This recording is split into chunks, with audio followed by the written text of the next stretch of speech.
Nos bulles à vêtements ne sont pas des poubelles. C'est le cri de colère lancé par l'ASBL Terre. Ces bulles de dépôt sont de plus en plus envahies par des sacs poubelles déversés par des citoyens sans scrupules. Parfois, les sacs sont carrément abandonnés en pleine rue. C'est l'un des effets pervers de la taxe sur les déchets en Wallonie.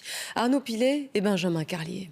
Chaque jour, Isabelle voit défiler devant elle le contenu de centaines de sacs en provenance des bulles à vêtements de l'ouest de la Wallonie. Des sacs censés contenir uniquement des vêtements réutilisables, mais parmi les textiles se trouvent aussi toutes sortes de déchets ménagers. Ils les cachent comme ça, ils croient que ça passe inaperçu parce que dans nos conteneurs, on dépose les sacs et on les ouvre que quand ça revient ici. La présence de détritus parmi les vêtements n'est pas neuve, mais depuis la modification de la collecte des déchets, depuis le 1er janvier aux alentours de Charleroi, le phénomène s'est fortement amplifié. Ces derniers mois, on est passé grosso modo de 10 à quasiment 20% certains jours. L'ASBL Terre récolte ainsi jusqu'à 8 tonnes de déchets par jour, des ordures qu'il faut traiter, un coût qui pèse sur le développement de l'entreprise et la création d'emplois. C'est une augmentation de 400 000 euros pour cette année.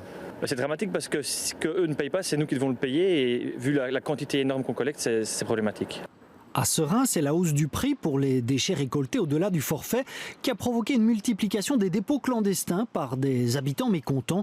La commune liégeoise est loin d'être la seule à être confrontée au problème.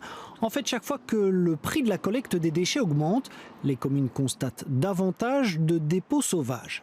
On l'avait constaté au début des années 2000, lorsque toutes les communes sont passées d'un système gratuit, le sac gratuit, au sac payant, et notamment sur la ville de Liège.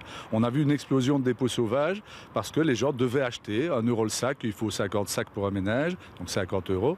Et une partie de la population, 10%, n'avait pas envie de payer, donc ils jetaient leurs déchets n'importe où. La seule manière d'éviter que ces dépôts clandestins ne s'installent durablement, c'est la verbalisation. À Charleroi, les équipes répressives se sont donc multipliées pour retrouver les contrevenants.